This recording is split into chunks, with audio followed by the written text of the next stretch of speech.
If you've ever found yourself post-breakup eating ice cream underneath a pile of soggy tissues, y'all, watching a sappy romance movie, you're probably all too familiar with the cinematic works of Nicholas Sparks. This author and screenwriter has been in the business of setting unattainable movie relationship goals for years. And today we're ranking all of his movies from worst to first. I'm gonna go ahead and issue a spoiler alert right here, people. Don't keep watching this thing unless you're okay with knowing some possible spoilers. Okay, at number 10, we have Dear John. I hate to say it, but movies like Dear John tend to give the romance movie genre a bad name. Oh, you scare me.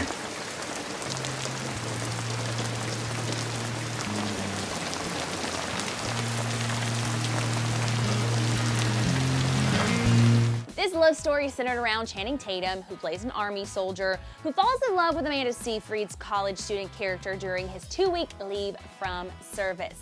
After being called back to duty, Tatum and Seyfried try to keep their 2-week-old love alive by writing letters back and forth to each other, and let's just say that it does not lead to a successful long-distance relationship. By the way, in case you didn't know, a letter is a note on a piece of paper that was created by the process of a human being using one of these things and writing words on it. That's a letter. Without giving away too many spoilers, this movie, like a lot of Sparks' movies, takes an unexpected, strange, and super depressing turn, and the chemistry between Seyfried and Tatum could not be more forced and more dull. At number 9 is The Longest Ride.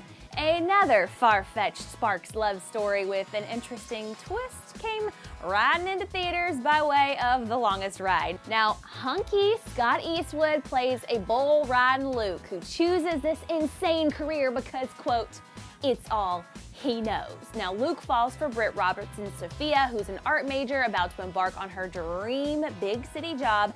They fall in love and all that other good stuff. But what you don't bargain for is that going into the theaters, there's this whole other love story that's intertwining between two other characters that you don't really care about, and it's more distracting than inspiring. Next up at number 8 is Safe Haven. Today with you, this is probably the first time that I've looked up. It's a perfect day. Perhaps one of the most bizarre Nicholas Sparks twists popped off during the 3rd act of Safe Haven, which is why it's placed at number 8 on our list. And we won't really spoil the big moment for you, but let's just say it's cray. The general story is about Julianne Hough's character, Katie, a woman on the run who moves into a new town to hide from some major problems from her past. She meets a widower by the name of Alex, played by, Josh Duhamel, who she of course falls in love with because look at this man. He is gorgeous. And things get, of course, romantic, and then they get very complicated. The thing that makes Safe Haven so unique is that it plays out kind of more like a thriller than a romantic drama, and in doing so gets some major WTF points from us. At number 7, we have The Lucky One. There's something that I've been meaning to tell you. I'm sorry, I can't find the right words. Finding something like that in a war, it's like finding an angel. I know, a movie with a shirtless Zac Efron only making it to number 7 on our list. Hurt me too, y'all. But come on, you guys, this movie was #basic. Zac plays an ex-soldier who finds a photo of Taylor Schilling's character during war. And once he's home, he vows to find the mysterious woman who saved his life. Through a photograph, y'all. It is just ridiculous. And you can probably guess what happens next. These two meet, they hesitantly fall in love, but it just felt so weird because Zac kind of seemed so young and Taylor Schilling felt so much older than him, even though in real life she's not. I don't know, maybe it was because she was taller, or they dressed her in granny sweaters, or the fact that her kid listened to them brown chicken, brown cow up in the attic. Mom! What is it, sweetie? The ice cream is melting. Can I just eat it? Just put it in a bowl first. Okay. I don't know, but their love scenes were this close to just confusing my feels. But one movie we did not feel uncomfortable watching was The Last Song, which comes in at number 6. Best first date of my life. It was not a date. We could make it one. You don't mind coming to work with me? Now, not only did this thing star Hannah Montana, y'all, you could totally feel the connection between a young Miley Cyrus and her co-star and future fiance, / future ex-fiance, Liam Hemsworth. However, despite the fact that we all went out to see this thing because of our love for pre-Wrecking Ball Miley, par for the Nicholas Sparks course, the last song was a pretty sappy and definitely cheesy mess. But even still, Sparks somehow managed to squeeze out just a couple of tears from her eyes, and that's gotta count for something. Coming in at number 5 is Nights in Rodanthe, which is kind of a throwback Nicholas Sparks flick that came out back in 2008. The story centers around a much older couple falling in love later in life, played by Oscar nominee Diane Lang and Golden Globe winner Richard Gere. And it wasn't really marketed towards the teen audiences the way that other Nicholas Sparks movies are. While still in the cheesy, ridiculous love story vein, this movie is much more mature and much more grounded, and the intense chemistry happening between these two very talented actors really carried the movie, which is one of the reasons why it lands at a much higher spot on our list. Yep, we are already at number 4 on our list, and The Best of Me lands this next spot. Now, this love story had all of the ingredients of the perfect Nicholas Sparks flick. Disapproving parents trying to keep young teenage soulmates apart, but then there's a terrible situation that keeps said teenage lovers apart anyway, and someone dies, of course, and the two teenage soulmates find each other again, but only to face more life-altering tragedies. It's a hook, line, and sinker Nicholas Sparks drama and will keep you engaged despite the fact that young Luke Bracey looks way too old and way too different to play a young James Marsden. But we guarantee you probably won't care too much about it once you're crying your eyeballs out. For our 3rd spot, we're throwing it back to the OG of Nicholas Sparks movies, Message in a Bottle. Now, this was the very first ever Nicholas Sparks movie back in 1999. Now, this movie has Sparks' signature epic love story and epic heartbreak stamp all over it. Is it cheesy? Yes. Is it a little unbelievable?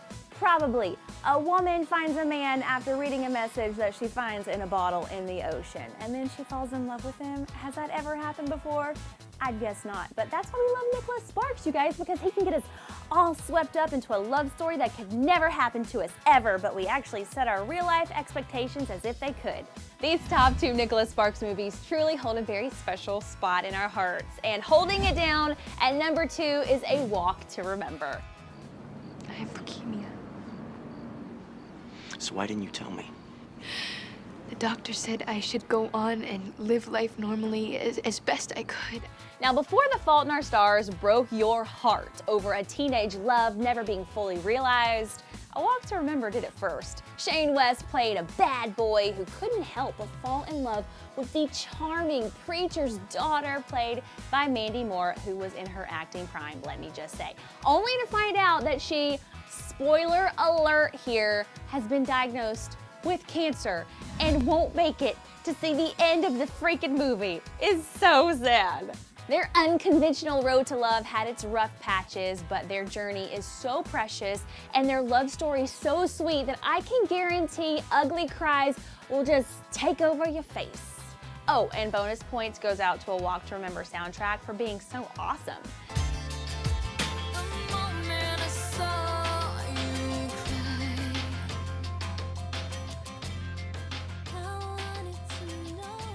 And finally, at number 1, as if you couldn't already guess, we have chosen one of the sweetest love stories of all time between Noah and Allie in The Notebook. Because I want you.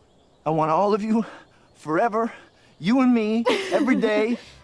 And if I'm being real with y'all, my eyes have never seen anything hotter than a wet Ryan Gosling making out with and declaring his love for a wet Rachel McAdams during an unexpected rainstorm. The Notebook is by far one of Sparks' best movies to date. It's the creme de la creme, and the chemistry between Rachel McAdams and Ryan Gosling was so infectious and hypnotizing. This beautiful and wild love story is one that transcended distance and hardships, disease, and even death, and you will fall in love with love 100 times over before the credits roll. And so will your boyfriend, even though he probably won't admit it. Okay, so that is our official ranking of all of Nicholas Sparks' movies. Now, I know that some of you may disagree with our final list, and that is totally okay. We just ask that if you do disagree with our list, list your ranking in the comment section below. Also, if you want to check out our list of the best movie couples, you can do that by clicking right there. Thanks so much for watching Clever. I'm Erin Robinson, and I'll see you soon with more from Hollywood.